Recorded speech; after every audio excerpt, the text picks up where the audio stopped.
तो बच्चों, इस वीडियो के अंदर हम करेंगे क्लास 10th के chapter number 9 some applications of trigonometry का एग्जाम्पल नंबर 1।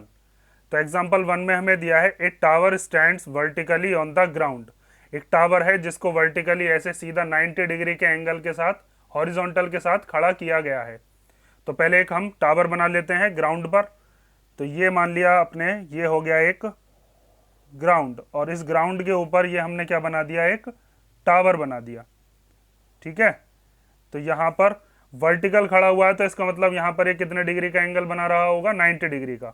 ये दे रखा है हमें यहाँ पर ग्राउंड, और इधर की तरफ क्या है, ये टावर है। उसके बाद आगे देखते हैं, from a point on the ground which is 15 metre away from the foot of the tower. एक पॉइंट है जो कि 15 मीटर दूर है, किससे, टावर के फुट से। तो अगर ये पूरा का पूरा टावर है तो यहाँ पर क्या होगा उसका, ये हो जाएगा फुट, और ये क्या हो जाएगा, ये हो जाएगा इसका टॉप। तो इस फुट से 15 मीटर दूर कोई पॉइंट है, वो पॉइंट हम यहीं पर मान लेते हैं, जैसे ये वाला पॉइंट है। The angle of elevation of the top of the tower, इस वाले पॉइंट से एंगल ऑफ एलिवेशन बन रहा है कितने डिग्री का, 60 डिग्री का।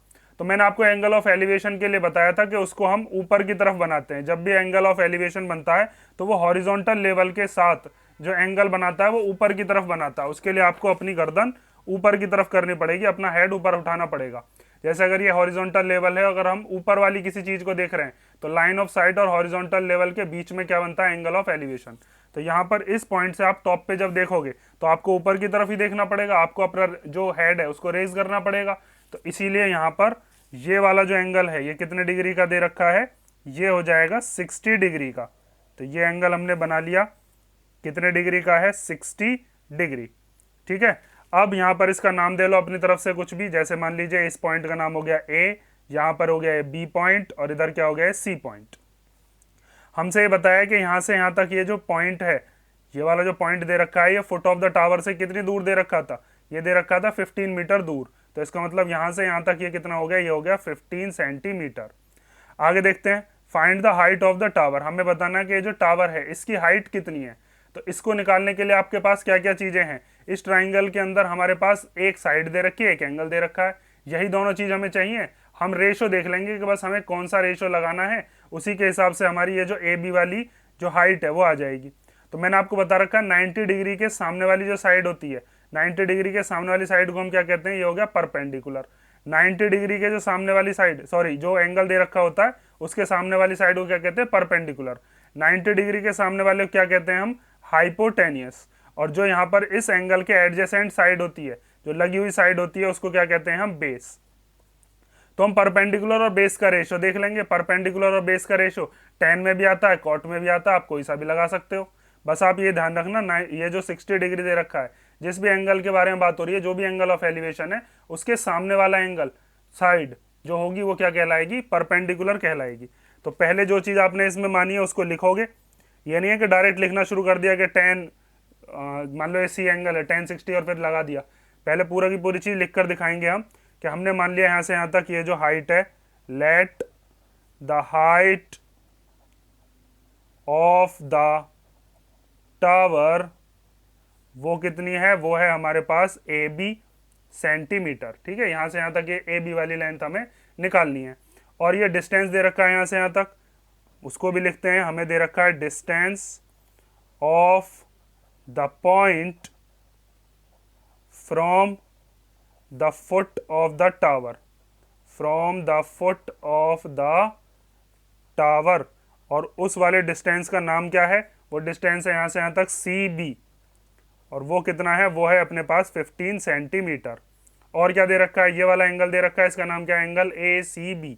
तो हमारा जो एंगल ए सी बी है यही क्या है, अपना एंगल ऑफ एलिवेशन। और ये हमें कितना दे रखा है, ये है अपने पास 60 डिग्री का। अब यहाँ पर हम परपेंडिकुलर और बेस का रिलेशन देख लेते हैं, क्योंकि हमें परपेंडिकुलर निकालना है, बेस हमें दे रखा है। तो उसके लिए आपने पढ़ रखा होगा, वो होता है हमारा टेन में। तो टेन सी इक्वल टू क्या हो जाएगा, टेन हो जाएगा परपेंडिकुलर, और अपॉन में कितना, अपॉन में हो गया बेस।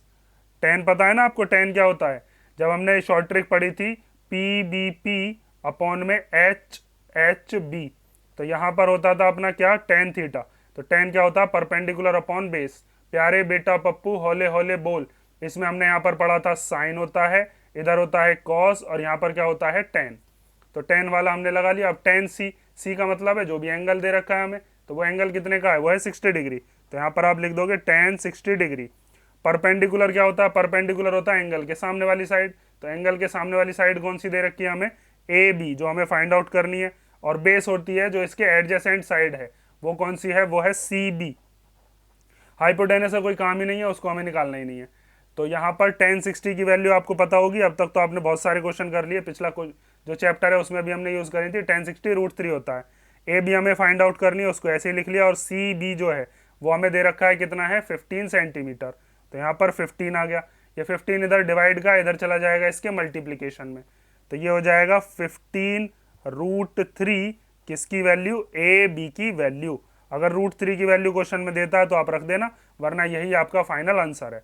लास्ट में लिखकर दिखानी है ये भी चीज कि hence the height of the tower is 15 √3 metre. ठीक है, ये चीज मत करना, ये तो मैंने रफ के लिए बस आपको समझाया, बाकी सारा जो है ये आपके सॉल्यूशन में होगा। तो ये आपका क्वेश्चन नंबर हो गया, एग्जाम्पल नंबर हो गया 1। और एग्जाम्पल 2 देखते हैं हम नेक्स्ट वीडियो में। इसे कर लो, इसमें कोई डाउट हो तो कमेंट करके पूछ लेना।